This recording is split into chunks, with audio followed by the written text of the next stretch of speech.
January the 15th. Correction. On January the 6th, 1915, there was a little boy came to our home, and they called him Leon.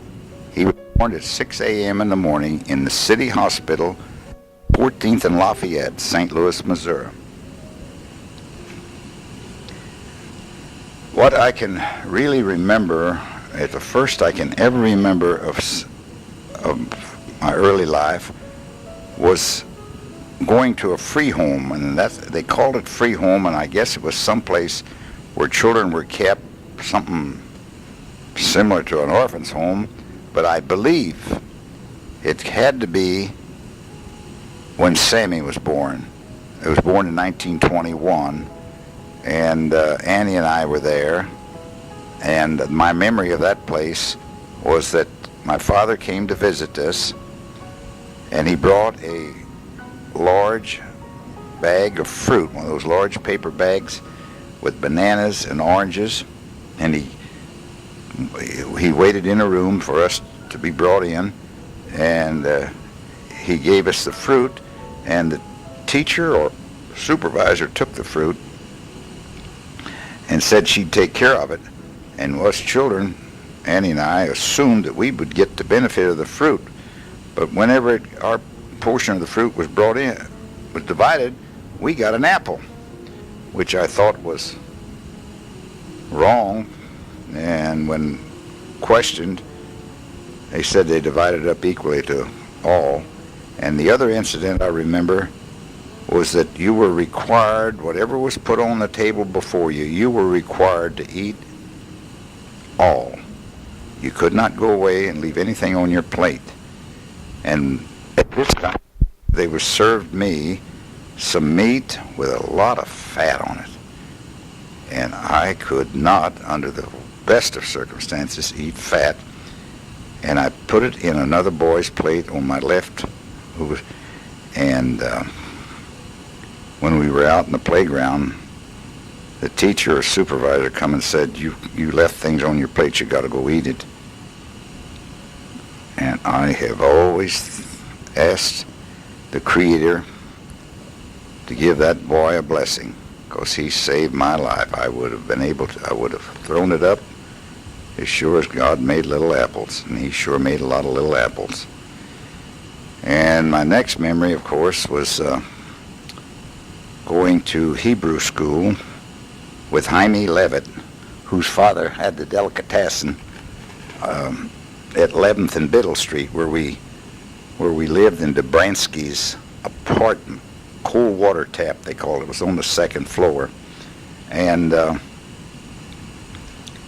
he would get a pickle out of that large barrel of pickles, one for him and one for me, and we'd walk up the street eating the pickles, and we'd throw little pieces of metal like baling wire on the railroad track to see it smash flat, and it would come out after the car passed, and after the wheels passed over the iron rail, it smashed the wire flat, and it would be red hot, and then it'd turn black. Of course, our knowledge of friction was very little, and we didn't know that weight had caused so much friction as to turn that little wire red hot, and of course we marveled at it.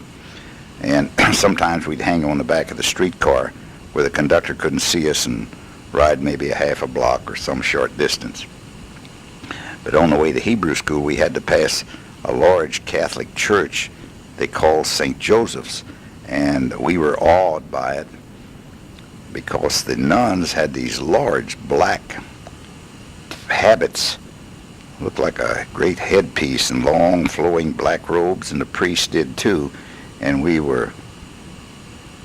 didn't know who they were or what they were, but we stayed on the opposite side of the street and went on to Hebrew school and come back.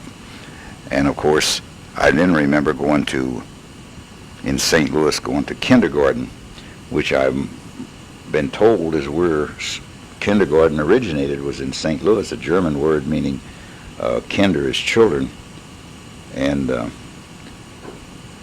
then, of course, we moved. My parents were frightened by what was known as the flu epidemic, and they bought land in northern St. Genevieve County, southern Jefferson County, which is along by Highway D, as they call it now, DD, I believe. And they were going to live there away from the germs and raise their own chickens and whatever else they needed to survive, and have their own garden, which they attempted. And then I went to school there, and it was a run-room school about 3 miles from where we lived, and I went to school for a while, and one day it came a thunderstorm, and the creeks were flooded to their brim, and I came from the school, and I couldn't get across the creek. The road was rather serpentine. It crossed the creek twice by the school, and then to get to the home, which was 3 miles further, there was a larger creek. But this to get across the first creek, people that lived close by was named Vineyard, and there was a young man by the name of Narvel Vineyard, and his sister Zelma put me on the back of a horse behind him in the saddle, and he rode and the horse went across the first creek and then the second creek, and then they allowed me to slip off, and I walked home. As I went home, toward the home, my mother was looking for me on the east side of the on the west side of the bank in that roaring water, and I was on the east side of the bank, and I could see her motioning for me to go downstream, and I did, which was the shallows or rapids, and she waded across, picked me up, and carried me in her arms across this rushing water, but it wasn't as deep as it was where the creek was narrower. And I think that's when we started to move, because my mother did not want her son to go to conditions under such circumstances as that. Over there, send the word over there, that the Yanks are coming, the drums run. Remember some incidents from World War I, which was fought in Europe from 1914 to 1918. The United States became involved in the war in April of 1917, and as I can pick up the news at that time, the neighbors taken corn and gathered together, and they'd shell their corn and spread it out on a white tablecloth on the table, and they'd take all the inferior grades of grains of corn and push them to one side, which they fed to the chickens or stock, and the good grains of corn, they'd grind it, and it was a grinder that you turned with your hand, your arms, and they sacked it. Each individual took their sacks, their grain, they went home, and they had cornbread instead of wheat bread, because, as I understand, the wheat bread was to go to the soldiers overseas. And I remember there was a older girl by the name of Goldie McDonald that taken care of me while they were separating the corn and grinding the corn. Only women folks. And we'd take this corn and had these little black spots in it, and we'd feed the chickens. And when it was time to go home, the small sack of corn was put into the buggy, and returned home. And I remember my mother remarking about having to eat cornbread all the time and not any wheat flour, and she thought it was the Democrats that was at fault, that every time a Democrat got in the White House, we had a war. Maybe because she was from the Civil War, her father was a Union soldier, and of course that was the Grand Army of the Republic, and they were all Republicans. But it does seem like later on that we did have a war. We had it with Franklin D. Roosevelt. Another memory of World War I was I was playing along a little road, 150, 200 yards from the house. It was a wooded area, and the road led up to the house, but it was along a kind of a gravelly creek bed, and there was a rider came by the name of Franklin McCarty, and he handed me a package of turnip seeds, and he said, give these to your mother and tell her the war is over. And he went on, he was going south to spread the news to the neighbors that the World War I was over, which was November the 11th, 1918. You can easily recall the only method they got was papers about once a week, or if they were lucky, or maybe once a month, and no radios, certainly no television.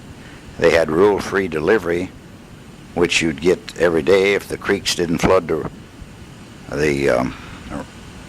roads that horses and buggies couldn't travel.